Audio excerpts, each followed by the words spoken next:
Salut toi! Bienvenue dans ma toute nouvelle vidéo où je me suis... Non, ça n'a rien à voir. Alors, aujourd'hui dans cette nouvelle vidéo, on va parler de comment faire détester son personnage, comment créer un méchant qu'on va adorer détester. Alors, si tu as lu mon petit ebook qui parle de 5 erreurs à ne pas faire pour créer un personnage profond, tu sais que pour créer un personnage intéressant, il faut que son méchant soit crédible, qu'il soit aussi profond que lui et qu'il soit surtout très bien construit. Donc ici, on va aborder une partie de ce qui peut faire que ton méchant sera crédible et surtout qu'il sera détestable. Donc, comme d'habitude, si mon blabla sur l'écriture t'intéresse, je t'invite à me suivre tout de suite. C'est parti.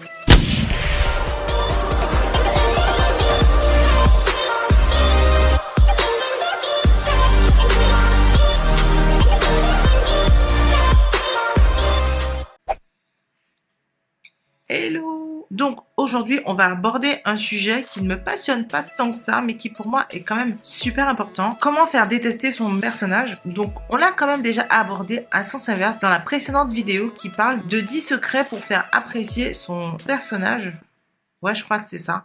10 secrets pour faire apprécier son personnage. Donc en fait, grosso modo, si on prend la plupart de ces conseils à l'envers, à part quelques-uns, on retombe quand même sur nos pieds. Donc la première chose à faire pour le rendre détestable, c'est le faire être exécrable, se plaindre énormément, il sera très égocentré, il n'écoutera pas ou peu les autres, il sera très méprisant et peu à l'écoute vis-à-vis des souffrances des autres personnes, mais il va faire un pataquès de la moindre chose qui pourrait lui arriver. Au-delà de l'attitude, on aura des valeurs morales opposées aux nôtres. Donc par exemple, il n'aura aucun scrupule à faire souffrir, il peut être harceleur, il peut être violent, il peut par exemple infliger à un animal sans défense des souffrances pour qu'on comprenne en fait qu'il est sadique, qu'il n'a pas d'empathie pour les autres. Il peut aussi briser facilement un serment, trahir ses amis, trahir ses proches, faire de fausses promesses, il peut aussi être hypocrite, être faux, faire partir des rumeurs, quoi d'autre, je ne sais pas. Être aimable avec les personnes riches ou haut placées et très méchant avec les pauvres ou les personnes qui ne l'intéressent pas. On peut aussi jouer un petit peu sur le côté un peu fou, qui aura un système de pensée un peu à part. J'avais lu une fois un livre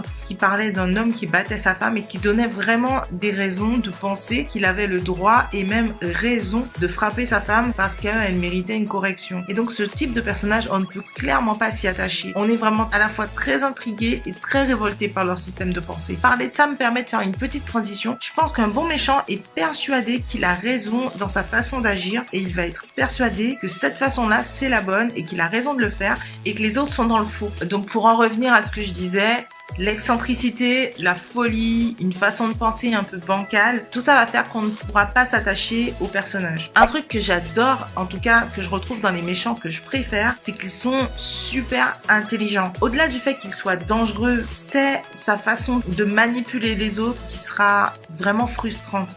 Par exemple, on aura un personnage très méchant, très sadique, qui va être capable d'aider une personne âgée à traverser la rue, il va être très poli, il va avoir un langage soutenu, et en fait, comme on sait au fond qu'il est sadique, nous, en tant que lecteurs, on sera frustrés parce qu'on aura juste envie de le claquer tout le temps, ou que les autres se rendent compte vraiment de qui il est, que le masque tombe. Donc c'est ce besoin de justice, cette frustration de voir le méchant jouer au gentil, sa façon d'agir, de manipuler les autres, bref, la frustration qu'il va créer en nous, va nous faire nous raccrocher au héros et va nous donner envie que le héros le combatte et réussisse. Donc c'est cet effet de contraste en fait qu'un bon méchant va créer dans une histoire. Et c'est pour ça qu'il est important de créer un méchant crédible, ce qui m'amène du coup à la transition. Pourquoi créer un bon méchant ?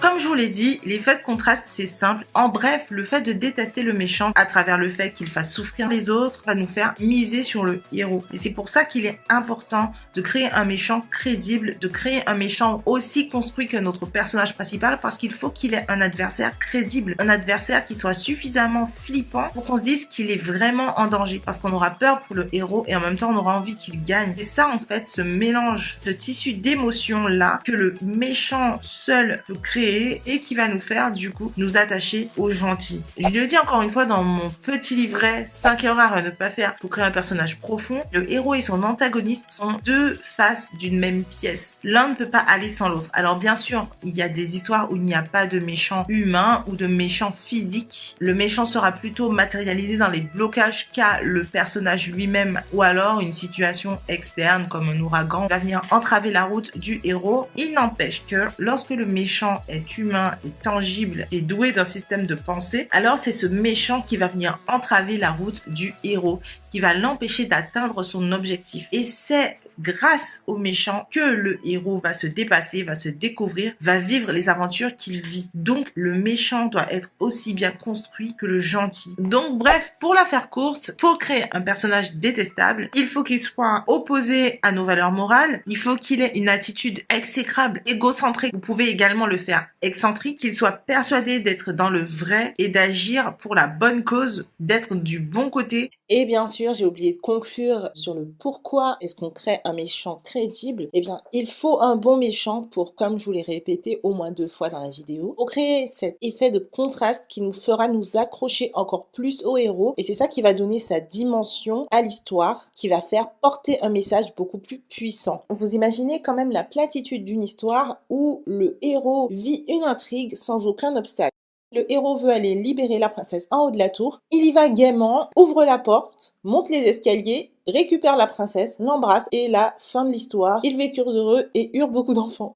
Au final, on arrive sur une histoire plate où le héros n'a pas vraiment de qualité puisque n'importe qui aurait pu faire exactement la même chose. Ce qui va transcender le message et surtout élever le héros, c'est les obstacles, c'est le méchant qu'il va rencontrer. Parce que forcément, si par amour, un personnage est capable de vaincre un dragon, il deviendra un héros à nos yeux et on sera soulagé qu'il puisse rejoindre sa dulcinée. Un méchant, c'est crucial. C'est trop important pour l'intrigue, pour le but de votre histoire, pour la construction de votre personnage, l'empathie qu'on va porter au personnage et pour le message lui-même que vous souhaitez faire passer dans votre histoire. Le méchant, je dirais pas qu'il est plus important que le héros, mais il est tout aussi important. Vraiment.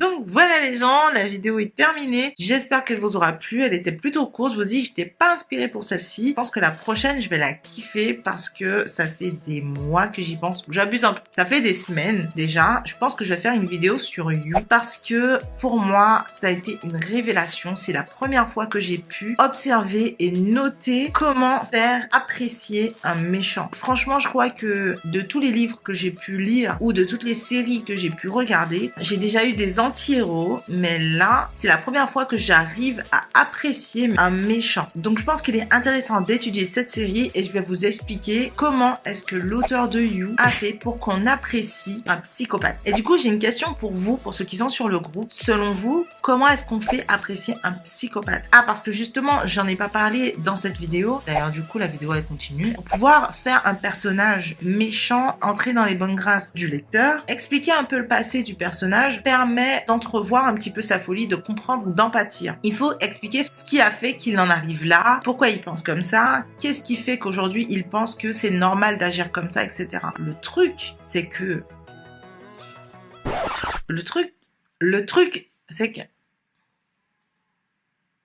Je sais plus ce que je voulais dire. 2 hours later. Voilà, pour qu'un personnage se rattrape un petit peu, raconter sa vie, quoi, c'est... Voilà.